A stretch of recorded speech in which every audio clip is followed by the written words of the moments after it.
I'm 32 now, and every day, I wake up to a garden full of life, my own creation. My house, a cozy little thing surrounded by blooms and greenery, was the last gift from my grandma. This place is more than just land and a building, it's a testament to a battle I've fought since I was a kid, a battle against my own blood. In our family, owning the local restaurant wasn't just a job, it was an identity, passed down like some sacred torch. My brother, Mike, he took to it like a fish to water. Me? I was the odd one out, the black sheep with her head stuck in the dirt. Literally, according to my folks and Mike. A gardener, they'd sneer, as if the word left a bad taste in their mouths. Dinner conversations were a minefield. Eva, look at ya, dirt under your nails at the dinner table. Ain't proper, Dad would grumble, his disapproval as heavy as his hand on the back of my chair. Mom would nod, her eyes darting between my hands and Mike's clean, expected ones. He's right, Eva. You're not a child anymore. It's time you started thinking about your future in the restaurant, not playing in the mud. Only Grandma got it. She was my harbor in the storm, the one person who saw the dirt under my nails, not as a sign of disobedience, but as a badge of honor. Let the girl be, she'd chime in, her voice calm, but firm against the rising tide of my parents' disappointment. She's got a gift, don't you see? All this, she'd wave a hand over the garden. It's not just dirt. It's life, it's passion. Grandma was the one who introduced me to the wonders of gardening. She'd talk about plants like they were old friends, each with their own quirks and needs. We'd spend hours in her garden, a place where I felt free, understood. She even took me to flower exhibitions, where I saw the possibilities of what could be created with just soil, seeds, and love.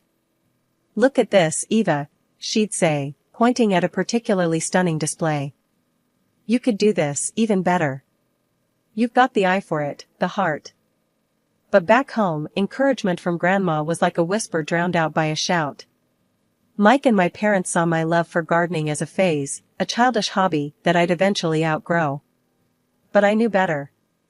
The feel of soil between my fingers, the thrill of seeing something grow from nothing, it was where I belonged. One day, as I was planting some new shrubs I'd picked out, Mike came out, leaning against the doorframe with that look of his. You really gonna do this forever? Play in the dirt like a kid? When you gonna get serious, Eva? I remember looking up at him, dirt smudged on my face, defiant. This is serious, Mike. More than you'll ever understand. He just shook his head, the same way they all did, and went back inside, leaving me to my childish pursuits. Despite their words, their looks, I couldn't give it up. It was more than just a passion, it was a part of me. And every plant that bloomed, every patch of earth that I transformed, was a silent victory. The day I told my family I wasn't gonna join the family restaurant biz, and instead dive into landscaping, you'd think I'd announced I was moving to Mars. Mom's face went all kinds of red, like a tomato ripe for the picking. Dad's, though, he just looked like he swallowed something sour. You're doing what now? Mom's voice hit octaves I didn't know existed. Her hands were all over the place, like wild birds trying to escape. I want to be a landscape designer, I said, trying to keep my voice steady. It's what I love, what I'm good at. Dad slammed his fist on the table, making the silverware jump. Landscaping? That's no career for my daughter. You're meant to help run the restaurant. This is just nonsense. Their reaction was no surprise, but it stung all the same. That's when Grandma stepped in, her calm voice slicing through the tension. Now, let's all just take a moment. Eva's got a gift, and it's clear she's passionate about this. Why not give her a chance to explain? So, I laid it all out. How I felt alive with soil under my nails, the joy of watching something I planted grow, the designs in my head just bursting to come out. I talked about the garden I'd planned in my head for Grandma's backyard, the plants I wanted to try, the colors and textures. I could see Grandma nodding, a small smile on her face, but Mom and Dad? They looked like they were sitting through a foreign film without subtitles. In the end, Dad gave me an ultimatum. It's the restaurant or the door, he said, voice cold as ice. That's when Grandma, bless her, took me by the hand. "She'll stay with me," she announced, and that was that. I moved in with her the very next day. Grandma's place was a haven. We spent every day in the garden, digging, planting, designing. She listened to my ideas, offered her wisdom, and together we plotted out a space that was a reflection of both our spirits. It was during one of those days, hands deep in the earth, that she said, "You know, Eva, you've got something special. Your love for this, it's going to take you places." And then, something amazing happened. Mrs. Henderson, Grandma's next-door neighbor, had been watching us work and asked if I could do something with her sorry excuse for a garden. I jumped at the chance. It was my first real project, and I poured everything I had into it. The transformation was something else. Mrs. Henderson's barren plot turned into a vibrant oasis, bursting with colors and life. She was so over the moon that she paid me $500. I couldn't believe it. My very first paycheck for doing what I loved. "I told you," Grandma said, her eyes twinkling with pride. "You're going to make a name for yourself." We decided to celebrate at the local cafe, just me and her. It was a simple gathering, but it felt like a victory party. Over coffee and cake, we planned our next big project, her garden centerpiece. "To your first job," Grandma toasted, raising her coffee cup. "To many more," I replied, the weight of my family's expectations feeling lighter than it had in years. That night, as I lay in my old room at Grandma's, I realized something. This was just the beginning. The road ahead was uncertain, scary even, but for the first time in my life, I felt like I was exactly where I was supposed to be. Leaving for the city to dive into landscape design was like stepping onto another planet. I soaked up every bit of knowledge and beauty I could, feeling more alive than ever. Through it all, Grandma was my anchor. We'd talk for hours, whether I was back home for the holidays or just catching up over the phone.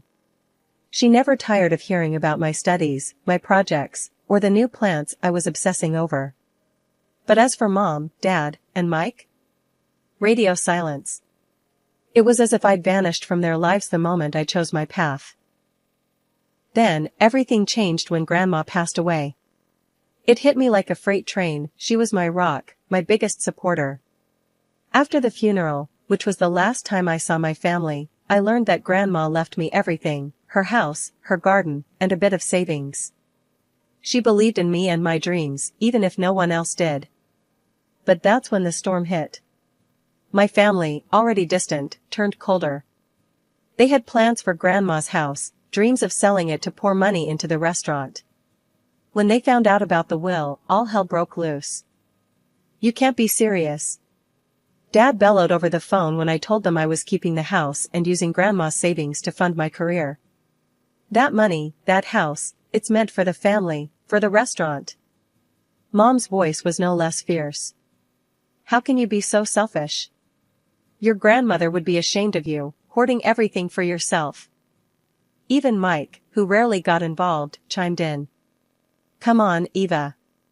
Don't do this to the family. We need that money." Their words stung, but I stood my ground. Grandma believed in me, in what I'm doing. She wanted me to have the house, to make something of myself. I'm honoring her wishes, whether you like it or not.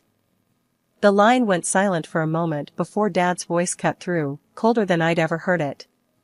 "If you go through with this, don't bother calling us your family anymore. You're on your own, Eva." And just like that, the decision was made for me. I lost more than Grandma that day, I lost my family. But in the midst of that loss, I found a resolve I didn't know I had. So, I poured myself into my work, into transforming her garden into a tribute to her memory. It wasn't just about plants and designs, it was about proving to myself, and maybe to them, that I could make it on my own. That I was more than just the family outcast, more than just a gardener. Years rolled by, thick and fast, like seasons changing in my garden. My old but snug Grandma's house became a slice of paradise in the midst of my hustle. Friends became my new family, filling the house with laughter and warmth, especially during our legendary barbecue nights. Then, out of the blue, a wedding invitation landed in my mailbox. It was from my brother, Mike. A wedding at the family restaurant, the very place I'd drifted apart from what used to be my family. My heart sank a little, memories, both sweet and sour, bubbling up. I can't believe Mike's getting hitched, I mumbled to myself, flipping the invitation in my hands. That evening, my backyard was buzzing with the usual suspects, my friends, grilling and chilling. I tossed the invitation on the table, a silent announcement. "You gotta go," Jess said, snagging a burnt sausage off the grill. Her words were blunt, no room for argument. "Yeah, show 'em how you flourished, Eva. Like one of your gardens," added Sam, his grin encouraging but knowing the turmoil I felt. I sighed, the weight of the decision pressing down on me. But stepping back there, after everything? It's not about them, Eva. It's about closure, for you. And who knows, maybe a fresh start? Jess nudged, always the optimist.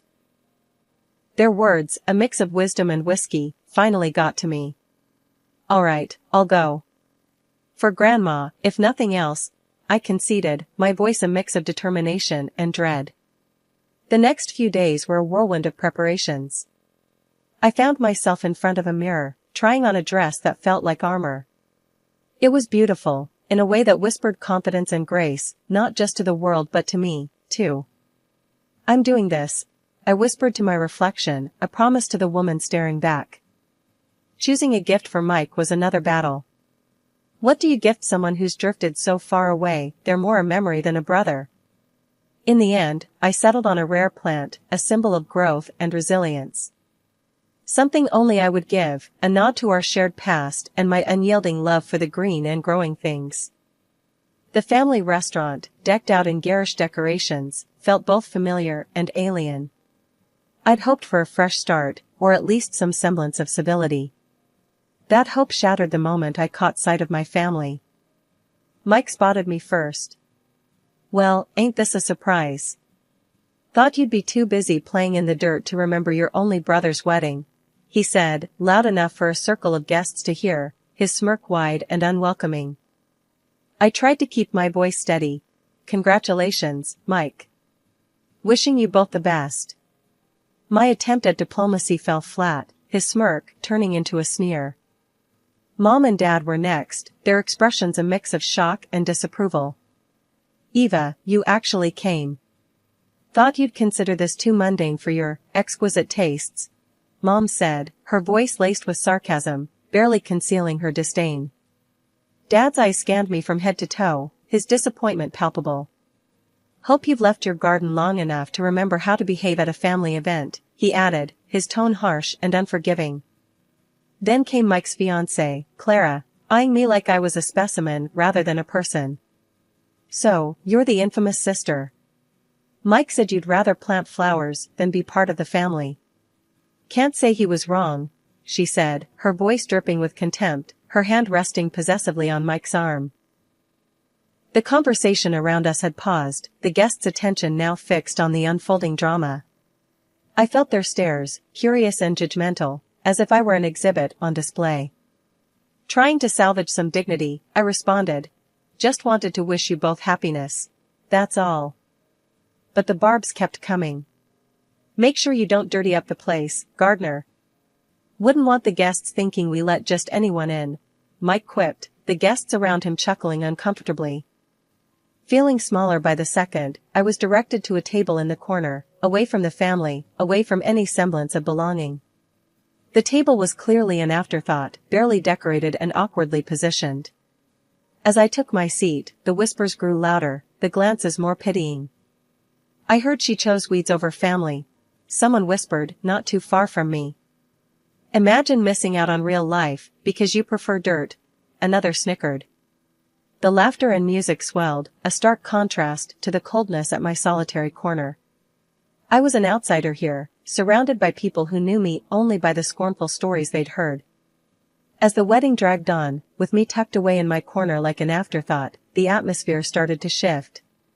The night was filled with the usual wedding fare, dancing, toasts, and a bit too much alcohol for some.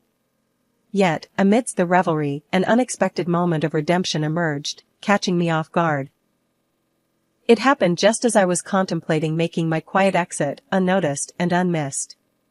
The mayor of our town, a guest of honor due to his ties with the bride's family, took to the stage for his speech. His presence was a big deal, lending a certain prestige to the event. I'd met him a few times professionally, given my work on several city park projects, but I doubted he'd remember me. "Ladies and gentlemen," he began, his voice commanding attention. The room hushed, glasses pausing mid-air as everyone turned to listen. As he spoke about community and coming together, his gaze suddenly found mine. He asked Mike and his fiancée with a puzzled look, "Why's the famous landscape designer sitting all by herself like she's been put in timeout?" Mike and Clara glanced at each other, clearly clueless. That's when the mayor pointed straight at me. You could have heard a pin drop. My family looked like they'd seen a ghost. The mayor beckoned me over. "Folks, we're lucky tonight. Right here, we've got the talent behind our city's most beautiful parks. Not to mention, she's just snagged a cool 300 grand from the city for her next project." Applause filled the room, echoing off the walls, as I made my way to the front. I took the mic, feeling a mix of pride and nerves. "Thanks, Mr. Mayor," I started. "It's all about making our city a better place, one garden at a time." Then, turning to my family, I couldn't help but add, "Mike, Clara, congrats. Seems like you two are a perfect match." A light jab at their earlier coldness. To my parents, I said, "Hope you're not too embarrassed by your gardener daughter now." Their faces were a picture of shock and burning shame. The room was buzzing, whispers spreading like wildfire. I could feel the shift in the air, the looks of surprise and newfound respect from the guests. I returned to my table, no longer the outcast, but the evening's unexpected star. The mayor and a few other city bigwigs joined me, their interest genuine. The night took on a new flavor, conversation swirling around future projects and the sudden spotlight on me. For the first time in a long time, I didn't feel like just the odd one out in my family. I was Eva, the landscape designer who'd carved her own path, one that even the mayor admired. And as for my family, well, let's just say the evening gave them a lot to think about. The evening of my brother's wedding unfolded into something far beyond the awkward family reunion I'd anticipated. Surrounded by the city's elite, I found myself in deep conversation with the mayor, among others, about the potential for new, ambitious landscaping projects throughout the city. His enthusiasm was infectious, and for a moment, I allowed myself to dream bigger than I ever had before. "And Eva, your vision for the new park downtown, it's exactly what we need to breathe life back into that area," the mayor said, his eyes alight with excitement. "Your ability to see the beauty in the neglected spaces is remarkable." "Thank you, Mr. Mayor. I believe every corner of our city has potential. It's just about finding the right way to bring it out," I replied, feeling a swell of pride. The conversations didn't stop there. The head of the local TV channel, intrigued by my story, pitched the idea of a feature segment. "Eva, your journey from a misunderstood gardener to a celebrated landscape designer is inspiring. How do you feel about sharing your story with our viewers? Show them how following your passion can lead to unexpected success," he suggested, his camera crew already imagining the shots. I'm humbled, really. If my story can inspire even one person to follow their heart, it would be worth it, I answered, the reality of my influence beginning to dawn on me. As the night wore on, the mayor's disappointment in his niece and my family's behavior became unmistakably clear. His confrontation with Clara was a moment of vindication I hadn't known I needed. "Clara, I expected better. The way you and your new family have treated Eva, it's unacceptable. I cannot, in good conscience, support the restaurant financially or otherwise.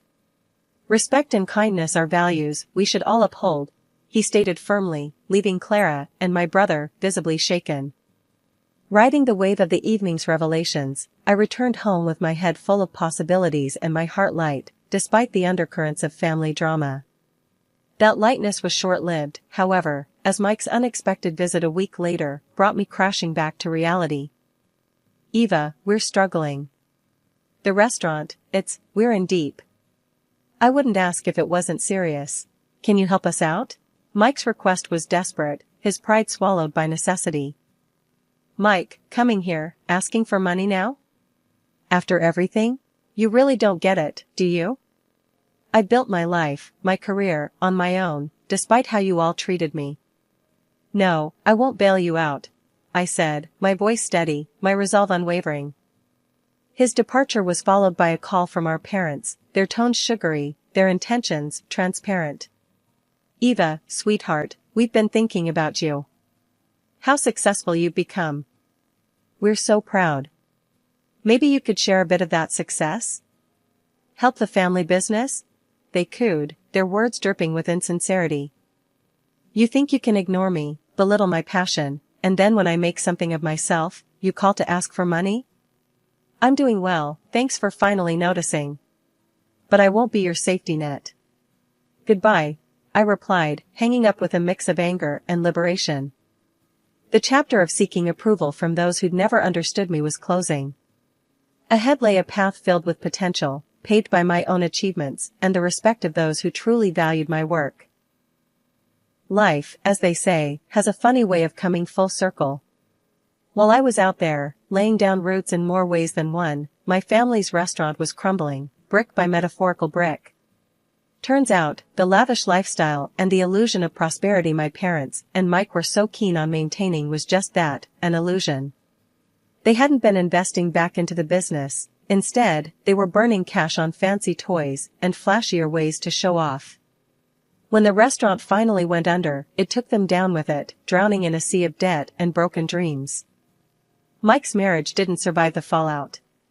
Clara, who had married him thinking she was getting the future king of the local dining scene, wasn't about to stick around for the downfall. She left, leaving him to wallow in the mess that was now his life. No restaurant, no wife, just a heap of debt and regret. On my end, though, things were blooming beautifully. Orders were rolling in non-stop. The mayor's office had me on speed dial, wanting to greenify every corner of our town. And it wasn't just them, private clients wanted a piece of the magic too. My calendar was a colorful mess of appointments, projects, and meetups with some of the most fascinating folks you'd ever meet. The TV spot aired, and suddenly, I wasn't just the local gardener made good, I was a story, a beacon for anyone daring to dream differently. People loved it, flooding my social media with support, sharing their own stories of chasing dreams no matter the odds. "Did you see the comments on that post?" My assistant, a bright-eyed green thumb named Lucy, asked me one day, scrolling through her phone with a grin. "You're like a celebrity now." I chuckled, shaking my head. "All because I like playing in the dirt." "It's more than that, and you know it," Lucy shot back, always quick to remind me of the bigger picture. "You're showing people it's okay to follow their passion. That's huge." She was right, of course. What started in my grandma's backyard had grown into something I could never have imagined. And speaking of grandma, not a day went by that I didn't think of her. Every plant I placed, every design I drafted, was a testament to her belief in me. As for my family, well, the silence between us stretched on. They were too proud, or perhaps too ashamed, to reach out after everything that had happened.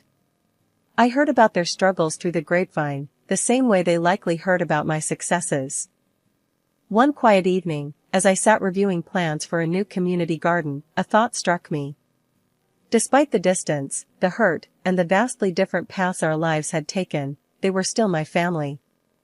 Maybe it was time to bridge that gap, to offer an olive branch. Not because they deserved it, necessarily, but because holding on to bitterness was like letting weeds take over a garden. I picked up my phone, hesitated for a moment, and then dialed Mike's number. It rang, and then, finally, "Hello? Mike, it's Eva. I've been thinking, maybe it's time we talked. Really talked." The line was silent for a beat, 2 beats, then, "Yeah. Maybe it is." The conversation was awkward, stilted, but it was a start. A seed planted towards something new. Maybe it would grow, maybe it wouldn't. But at least I'd tried. And in the meantime I had gardens to design, dreams to nurture, and a legacy to build, one that Grandma would have been proud of.